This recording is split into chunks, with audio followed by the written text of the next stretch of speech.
Hello, my Italian food fanatics. Today, we're going to make an Amalfi lemon cake with an apricot glaze and chopped pistachios. It's going to be absolutely phenomenal. I think you're going to love it. It's something that's within the grasp of anyone that's watching my channel, but more importantly, it looks like something that you would have purchased from a store made by a professional pastry chef. Here it is. You'll get a better look at it in just a second. Before I take you into the kitchen and show you how to do it, please hit the thumbs up button, like, subscribe, hit the bell button so that you will be informed when I release a video, which is literally every day of the week, Monday through Friday, almost every day, okay? Don't hold me to that. Sometimes my schedule doesn't permit it.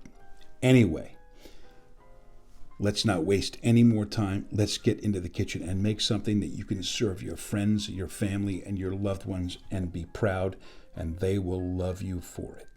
See you in the kitchen. All right, my Italian food fanatics, let's get started making this Amalfi lemon cake with pistachios. First, we're going to use some butter and some sugar. We're going to cream that. We're going to use some eggs. We're going to use the zest and the juice from these lemons. In fact, it's always preferable to zest lemons first and then juice them, and that way you will get a lot more juice out of the lemons than if the skin is still on. So even if you're not planning on using the zest, it's almost always better to zest them and then use the squeeze the lemons, use the juice. Obviously flour. This is 00 pastry flour. Now pastry flour is lower in protein, but the 00 has nothing to do with the protein content. It has to do with the grind of the flour. It's very, very fine. I'm going to use some whole milk. We'll use some salt, of course, just a little bit, a pinch, some of our 100% California grown pistachios, which you know I love, anything California, so to support my own agriculture and America's agriculture too, and our farmers. It's the best. These are the best pistachios in America. The best in the world come out of Iran or Persia, and some really, really excellent ones also come out of Sicily, and of course some baking powder as well. So with all that said, this is our mise en place. We will get started. All right, my Italian food fanatics, we are back. What I've done is I've gone ahead and preheated the oven or turned it on to 325 degrees. And I've taken 2 sticks of butter and put them in a bowl, as you can see. And now, if I don't move the camera too much, we are going to use a hand mixer and cream the butter. Now, I went out and I have all kinds of equipment, all right? I want to be honest with you.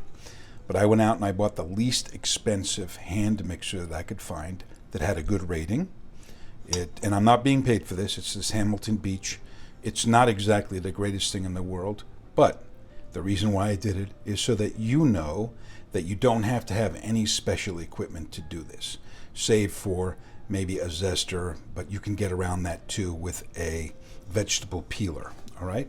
So we're going to cream this butter, and that essentially just means working it here for a couple of minutes until it's creamed. All right, I'll come back when we're done with that, all right? I also wanted to mention that I actually did go ahead and leave the butter out for a little while a couple of hours prior to us doing this, so that I could cream it easily, all right? It seemed as though in the beginning they were too cold and they were too hard, but in reality they were not. You can see with a higher speed, it creams pretty fast. I've only been doing it for just a few seconds. Anyway, back when we're going to add our sugar.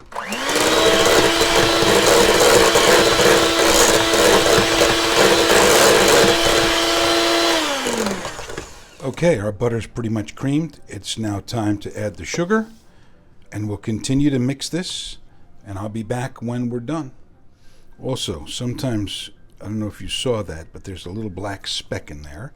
Things happen. These are natural products, so I just pull that out. I also wanted to mention that when you first start with the sugar and the butter, it's important to start on a low setting first so the sugar doesn't go everywhere. And then you can go up to whatever the highest level that you have to cream the butter and the sugar.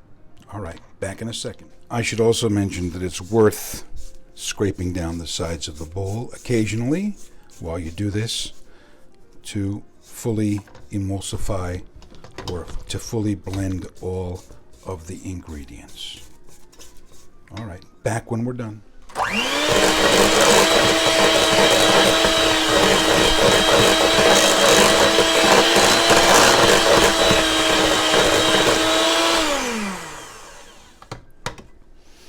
Okay, we are done with the creaming of the butter and the sugar, and now let's turn our attention to the eggs. We are going to add the eggs into that mixture one at a time, but before we do that, we have to get the eggs out of the shell. Now, the facility that produces the eggs and sends them to the marketplace does wash these eggs, but in my opinion, because the shell is porous, they really can't wash them that well because it will eventually affect the egg because it is porous. So they can't sterilize the outside. You can't use very high heat because that would cook the egg. The egg comes out of only one place on the chicken, and that is the same place where everything else on the chicken comes out. So we want to do two things. We want to crack them individually, and the reason for that is twofold. Number one, if there's anything in the eggs that is not good, we're not going to taint the rest of the eggs. And also, if there's any shells or anything like that, we can easily get them out. We want to bang it once on a flat surface and then open it up. And once we see that this is okay, we can take the egg and place it in a separate bowl. Okay? And then we do that with each subsequent egg. Now, obviously, there aren't 500 eggs here, so doing this is not really that big of a deal. There's only 4. All right? See that? We have a shell in there, but that was easily removed. If there were the other eggs in there, my fingers would have gone in there and we'd have had a problem. Now, obviously, because that shell was in there, you could theoretically say that these eggs are now tainted, essentially, but these are just precautions that we take in general. So look, that one was very, very clean.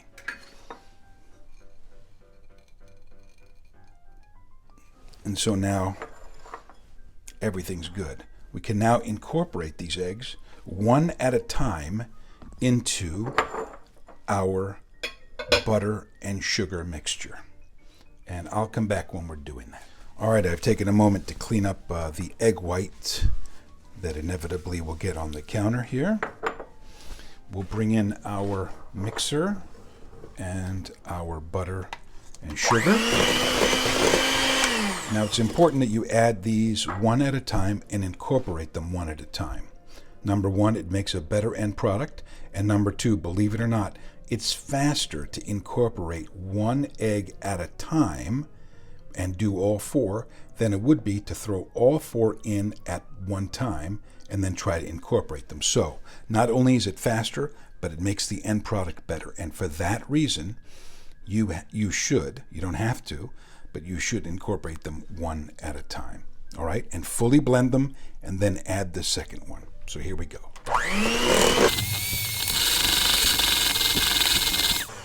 Now I'm going to continue to do that, just like what we've been doing. In addition to that, I'm going to rub the sides down, like what we've been doing, because in a minute, it's not going to stay as viscous as this, but rather it's going to be a little bit more liquidized in the bottom, and we want to incorporate as much of that into all of our butter and sugar as possible. So that's the reason for the use of the spatula. All right, I'll be back. The other thing that you can do is, while the mixer is going, you can actually turn the bowl to give it more of a help mixing. That would be kind of more like you would do in a machine that the bowl turns, and this remains the same. But you can also do it with both. That way it expedites the process.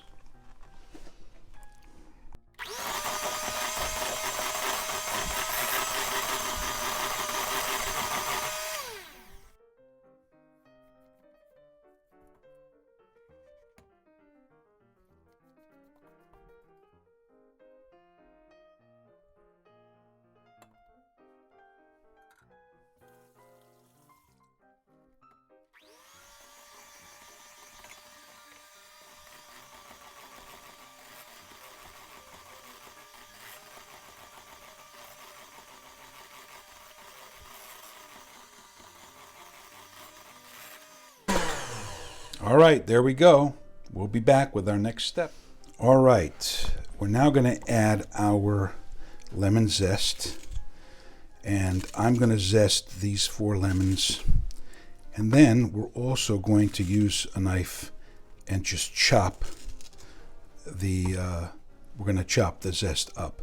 I prefer to do it this way, to using a microplane grater. And the reason why I don't really like the microplane grater that much for zesting is because I don't particularly like it. This zester here, although the microplane seems easier, in my opinion, this is a better product in the long run. And also, I don't have to continually do little areas of the zest, and it's a faster, more speed-driven, essentially, process. And look, I'm only, with this particular zester, which I've had for going on probably more than 30 years, got it when I was a kid, it doesn't take the pith. Now, I'm not concerned with the pith being bitter, because the pith is not bitter. Who's ever been spreading these lies is full of it. In fact, you can test it for yourself. Slice open a lemon or an orange and peel back the fruit and the skin and taste the pith, and you'll see that there's no taste at all to it, believe it or not. I question everything, and we test everything out, and that's the way that you should be too. In fact, I hope you do what I said and question me. Don't believe what I say. Question everything I say, try it for yourself, and see whether I'm right or wrong. You owe it to yourself to do that. All right, if you want to progress as a cook or as a chef or in anything, question everything in life and find out for yourself. That's the only way that you're going to learn. All right. If I would have just stood here and said, "Oh yeah, the pith is bitter and this and that," because I read it in some book and not tested it out myself, where would we be today? Anyway, the reason why I did that, and I'll tell you, I'm not going to mention the author, but it's a very, very well-known chef. And it was just cut and paste in her book. Over and over and over, the bitter pith and the this and the that. I just got sick of reading it. And I thought to myself, this is just cut and paste. This is just hearsay, kind of like adding oil to the pasta water for no reason. So what did I do? I went and I cut open a lemon, and I tasted the pith. And guess what? There's no flavor to the pith. It's not bitter. It's a nothing. It's a 0. And then I realized, this world-famous quote-unquote chef really didn't know what she was talking about either, because she's never tested her own theories, and it's just paying lip service to what somebody else probably taught her. The same reason why Escoffier, the great Escoffier, was wrong when he said that searing the meat seals in the juices. Is completely opposite of that. The more you cook the meat, the less juice remains in the meat. When the protein strands contract, they squeeze the juice out. So it's not true. And it's not true with the pith either. Question everything and find out for yourself. Otherwise, you're just like a sheep, to the slaughter, essentially. Anyway, we'll be back. I'm going to chop this up. All right, we're back. We're going to give this a nice chop. I don't think that you need to be here for me chopping the zest, so I may just fast forward this.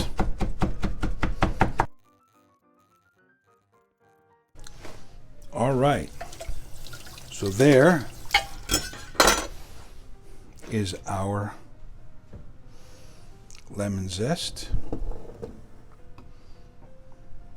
Now, if I can keep from shaking everything, we'll add this into our bowl, along with a little bit, a pinch basically, of salt. Maybe a little bit more. All right. Should always add salt, believe it or not, especially to cookies or pastries, a very little bit. If you taste them with and without salt, you'll know the reason why. I'm going to blend this now. I don't think that you need to watch while I do that. I'm just going to incorporate this in, and I'll be back for our next step. All right, my Italian food fanatics, we're back with our flour and our baking powder. I'm going to add that into there. It's a little bit more baking powder than I would normally use. You can actually use baking soda in here as well. I just happen to have aluminum-free baking powder. You should buy it aluminum-free. And the reason why we could use baking soda is because there's an acid in this. And that acid is the lemon zest, because that's what baking powder is. Baking powder is baking soda with the addition of a cream of tartar, which acts as an acid to burn up all of the chemical leavening agent, which is the baking soda. It's a chemical leavener. Okay, it's not a natural leavener like like yeast or natural yeast, or even whipped egg whites act as a leavener as well. Okay, so it's a chemical leavener. Baking soda and baking powder. Again, baking powder is baking soda with the addition of cream of tartar. And the reason why they add cream of tartar is because they need that acid in the cream of tartar to burn up all the baking soda during the baking process. Otherwise, the pastries or whatever you're baking in them will have an off taste. So, I don't have any baking soda, believe it or not. I buy it by the tub full, but I don't have any right now, so I'm going to use the baking powder. All right, and now we are going to use our milk and our baking powder in 3 stages each to alternately add it to our batter and slowly mix everything in. All right, so I'm going to do this. I'll put this aside. We'll bring this, our mixture of butter, egg, sugar, salt, and lemon back. We'll add in a little bit of milk, about 1/3 of it.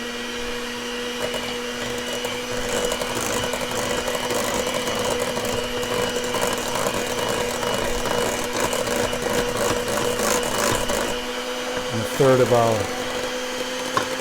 flour.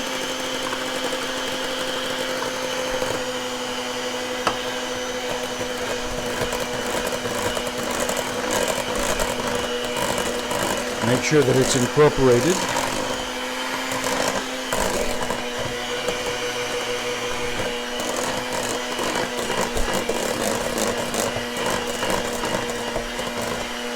A little milk.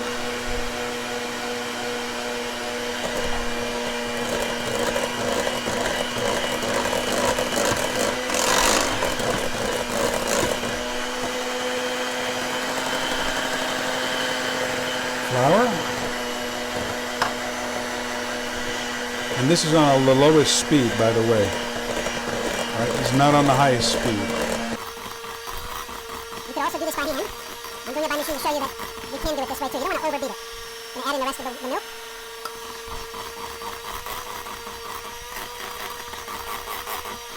then of course our flour. That ends that.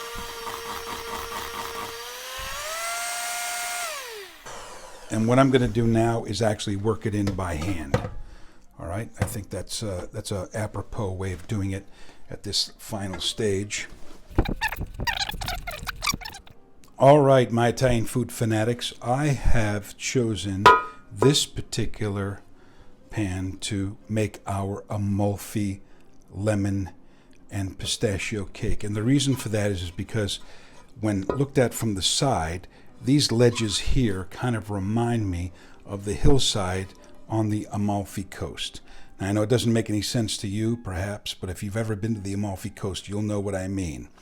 And I thought it was apropos of all the shapes that I could find. This one is kind of cool. So what we need to do, though, first is we're going to take some additional butter, and we're going to butter the inside of the pan. And you have to be careful when you're using a pan like this. It really has to get in the crevices there so that the cake doesn't stick, because this is the way it's going to bake. It'll bake inside of there.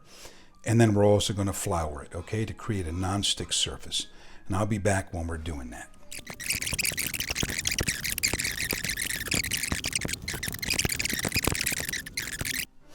All right, I've taken a little bit of flour and just put it on the inside, and all you have to do is to turn it around this way or this way and coat the inside with the flour. And I typically do this either over a trash can so that it pours out, or over the sink, and then you don't want the flour going down the drain to clog everything up.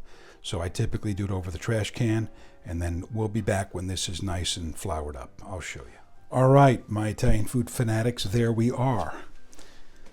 The pan has been buttered and floured, and now we're going to pour the batter in, and I'll be back when we've done all of that. It's a little cumbersome for me to do this with the camera rolling and me having to get out of the way of the lens. So I'll be back in a minute. All right, my Italian food fanatics, here we are. We're about ready to put this into the oven. I'm going to just even this out at the bottom, and we're going to tap it a few times just to take out any potential air bubbles or anything like that. That should do it. There really are not going to be that many air bubbles. It's not that liquid of a batter. And this is now going to go into the oven for about 45 minutes, or until when we stick a toothpick in, it comes out clean. I'll see you on the other side. All right, my Italian food fanatics, we're now going to make a simple syrup, which just consists of basically some water and sugar. And we're going to bring this to the boil, and we're going to let it boil or simmer for a few minutes to amalgamate the sugar with the water. What we're going to use this simple syrup for is to hydrate our cake. And we'll do that by also squeezing some lemon juice fresh into it when we want to start that process. Because lemon juice's flavor degrades over time, we want to save that part until the very end, after this has come down to room temperature, because heat will also destroy the flavor of the lemon juice. We want that pungent, lemony flavor to mix in, kind of like making lemonade, right? You wouldn't want to cook the lemon juice, because it robs it of its lively, fresh flavor. Now, it's true, like I just said, it will degrade over time, but we try to do things as fresh as possible. So let's get this on the flame. It will melt or dissolve the sugar. We're going to simmer it for just a few minutes to amalgamate everything, and then I'll come back when we squeeze the lemon juice into it. And this is going to be quite some time after the cake has come to rest. About 2 hours after that is then when we start hydrating the cake. And I'll show you how to do that when it's time as well. All right, see you in a bit. All right, my Italian food fanatics, our syrup, our simple syrup, is on the flame. It's water and sugar. That's basically it. And we're waiting for it to come to a boil, and then it's going to simmer for a few minutes so it amalgamates everything and turns into a nice syrup. And then, like I mentioned earlier, we'll add the lemon juice a little bit later. All right, my Italian food fanatics, our simple syrup has come to a boil. We are going to turn that down very, very low and just let it bubble away for a second to mix everything, about 30 seconds to a minute to ensure that it's amalgamated with the sugar, and we'll turn it off and cool it down. You don't want to really change the ratio of the water to the sugar too much, all right? So that's where we're at. We're done with that. We'll add the lemon juice, and then we'll decorate the cake and the pistachios at a later time, later this afternoon. But for you, it's going to be instant. How lucky you are. All right, my Italian food fanatics. Now it's time to pull this thing out and see if it's done. We take a large stick like this, put it in, and it comes out almost clean. But not on this side, so it has to go in for a few more minutes. All right, my Italian food fanatics, let's give it a second try. I put the cake in for an additional 15 minutes, and now we'll give it another go. And that's clean, and that's clean, and that's clean, and that's pretty clean. So we know that the cake is done. We'll now let it sit for about 2 hours to cool down, and we'll be back.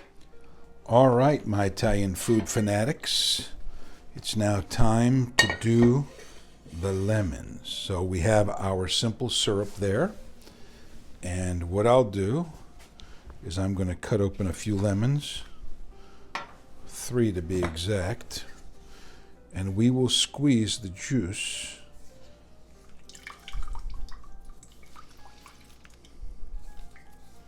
into our simple syrup.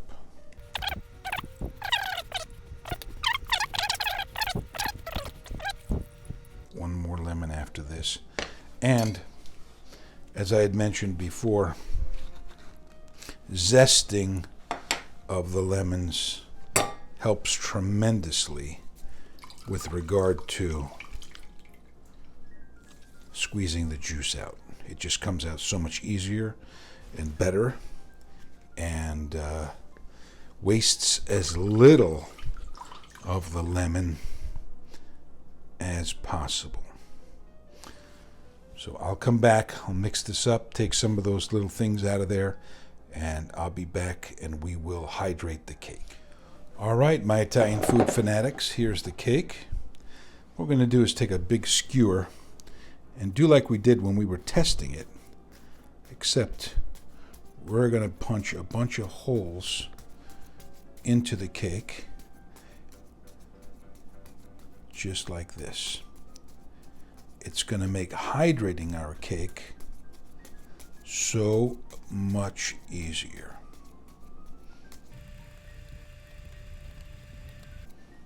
All right, and now we'll take a brush that's dipped in our simple syrup,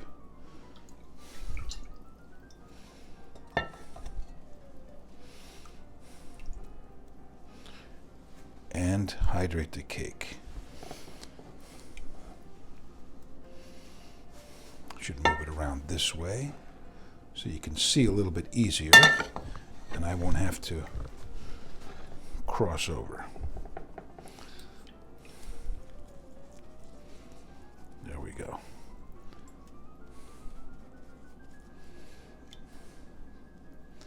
And as the case sometimes with these brushes, you're going to get a little bit of the brush. But to me, it's preferable than using silicone. I don't like the silicone brushes at all.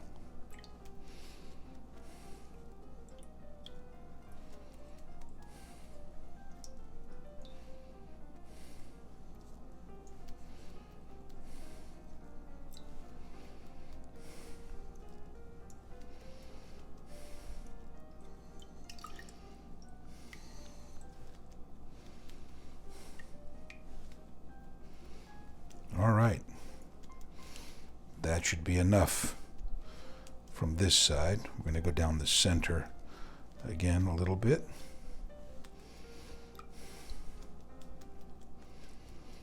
All right, in Europe, typically they do this with alcohol, with kirsch or some other form of liqueur. Anyway, I'm going to turn it over and we'll do the rest. We'll do the same thing with the top of the cake. Be back in a second. All right, my Italian food fanatics. Before we unmold the cake, we are going to make a glaze to put on the cake. Now, this is not typical of the Amalfi cake, but it is kicking it up a notch to make it a little bit more refined.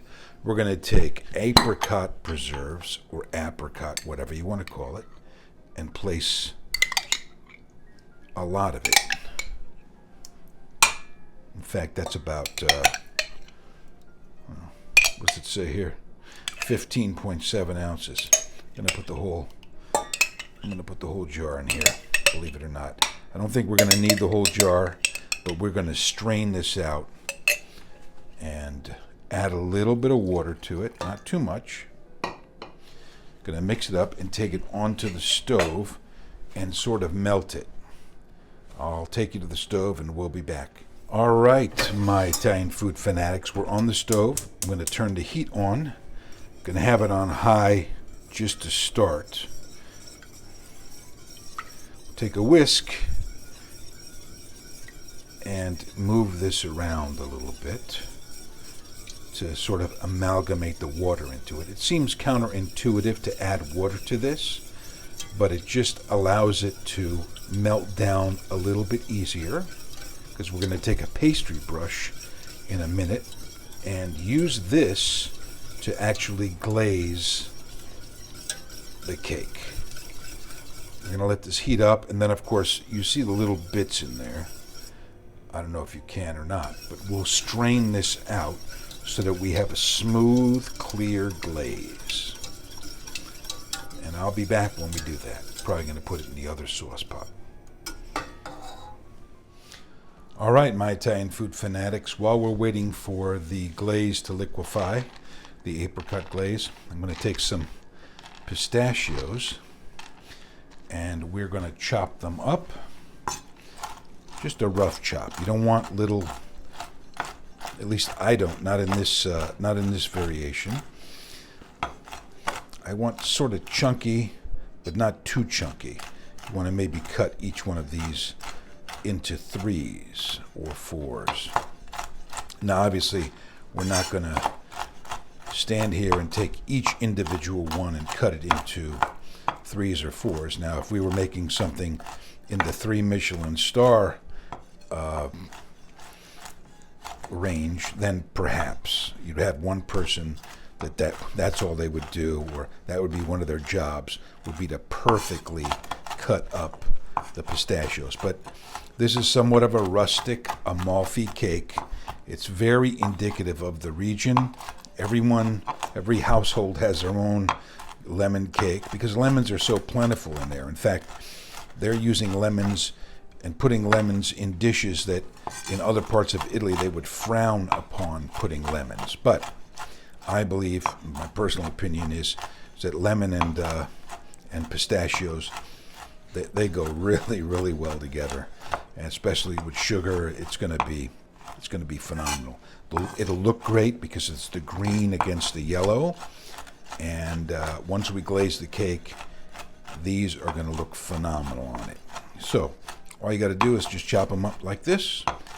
I think that's good enough. I'm going to give them a couple of more little go-throughs, and other than the really large chunks, which we'll maybe take care of a little bit later, I think this is pretty much good enough. It's where we want it. And you'll see how we're going to put it on this. We're going to layer it. We're going to make little layers, essentially. You'll see what I mean in a moment. All right, back in a second. All right, my Italian food fanatics, we're back, and you can see how this glaze or apricot preserves have come up to a simmer. I've turned the heat off, and now we are going to strain it into another sauce pot. You know that I use primarily 2 sauce pots.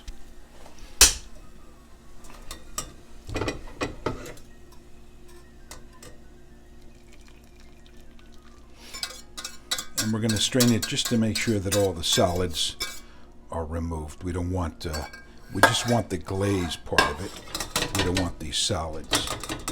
So we're not going to press anything through.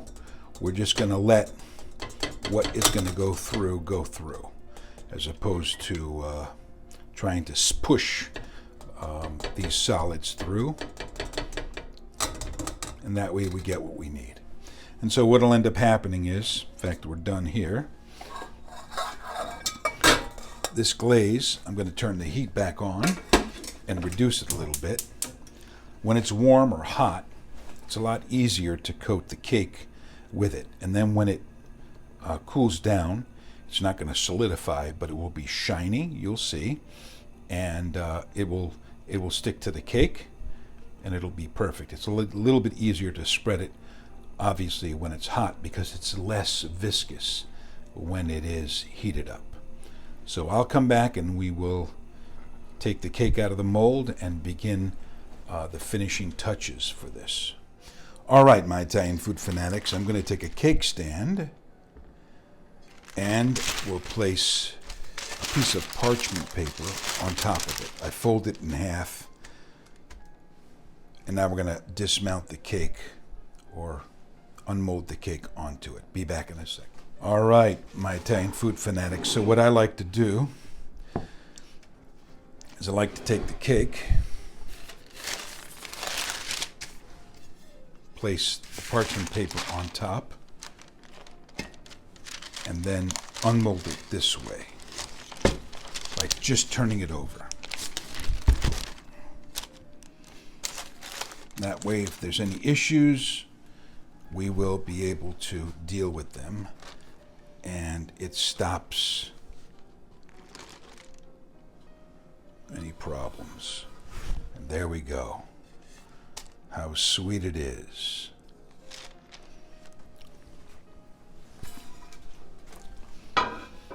We'll come back in a second and glaze it. All right, my Italian food fanatics, we're back. I have the glaze kind of off camera. Let me put it there so you can actually see it. It's still in the same pot. A little skin form, so we just push the skin aside. And now we're going to take, and from the inside of the cake, slowly begin glazing it. Now you have to be very careful. As you can see, the cake is still a little bit warm, which is what we want. And it's a little bit fragile. All right, so until it totally cools down, we have to be very, very careful with it. All right, and so what I'm doing here is just basically coating it and blotting it with the glaze.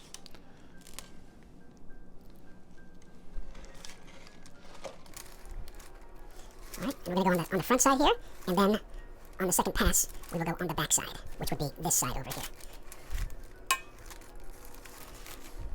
And you have to be somewhat careful, because you don't want these edges destroyed.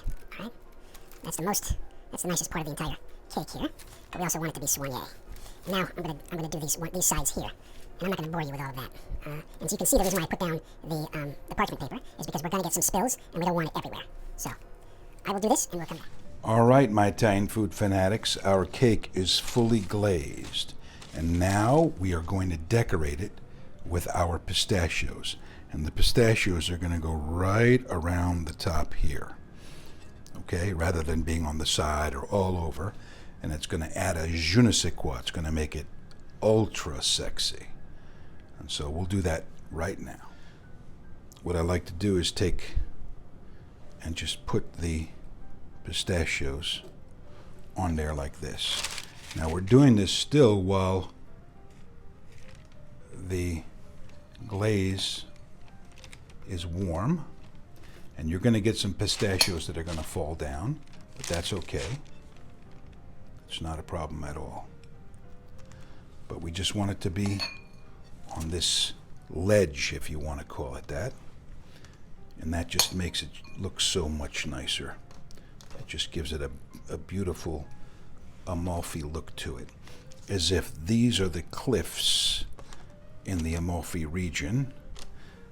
And because it's all mountainous in that area in the south of Italy, on the west coast, on the southwest coast. So I will finish this and we'll come back. All right, my Italian food fanatics, what do you think? Looks pretty darn good. Now, it doesn't look great because it's on this parchment paper, but in a second when we take it off and place it on the cake stand itself, it's gonna be so soigné. How sweet it is. Look how beautiful that is. It's an interesting thing that's within the grasp of all of you here. And it's something you can make. It's very easy to make. It's more difficult to actually film making it than it is to make it. So as the glaze cools down and hardens a little bit, it will make the cake shiny, and it will keep in the moistness, or the simple syrup with the lemon that we put inside. It will keep that together, and you basically can hold on to this cake for quite possibly a week before it starts to lose its mojo, as it were. So let's take this off of here, put it on the cake stand so you can see it in its full glory. Be back in a second. All right, my Italian food fanatics, here it is, the Amalfi Lemon Cake with an apricot glaze and chopped pistachios done. I believe it's within the reach of all of you that are watching this to make this cake. It's pretty easy to do if you just follow the instructions. It takes a little bit of finesse here and there, but again, it's within your reach. And the ledges here are kind of like the cliffs on the Amalfi Coast. That's my interpretation anyway. So we're going to dig into it in just a little while. We got to wait for it to cool down a little bit because it's still warm. But that glaze will keep the syrup that we put into the cake, into the bottom of the cake. It will help seal it and keep the cake moist. And this is going to, and then when the glaze actually gets cooler, it's going to harden a little bit. And it will keep the cake for probably, you can keep it out for a few days and consume it as you wish. So let's go taste this thing. All right, let's cut into this thing.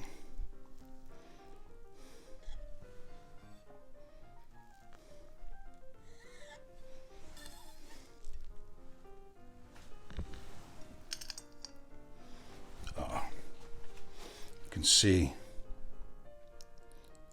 how moist that cake happens to be. It's a beautiful thing. Now let's go taste it. Hello, my Italian food fanatics. This is it. This is where the rubber meets the road. This is the end of the line. This is the tasting of that Amalfi lemon cake with apricot glaze and chopped pistachios. Oh, God. I can't wait to try this. Truth of the matter is I've made this cake many, many times, and I already know what I'm going to taste, and it's going to be phenomenal. But before I do, please give me a thumbs up, like, subscribe, hit the bell button, and leave a comment down below and tell me what you think. You see, my mouth is watering because I know what's coming. It's going to be phenomenal. I hope.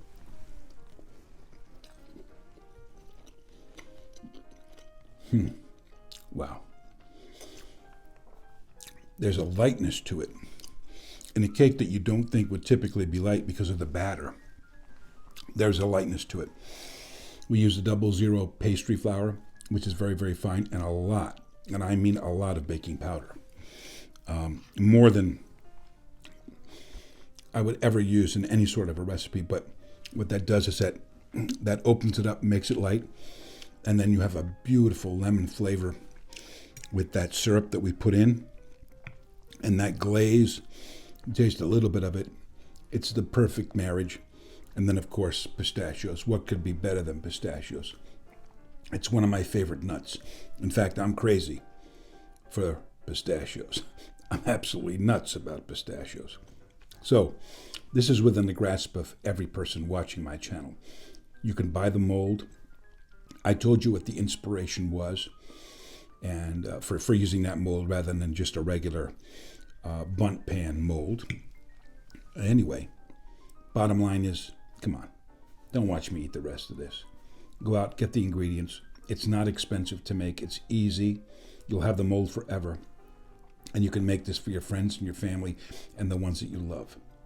Thanks for watching my channel.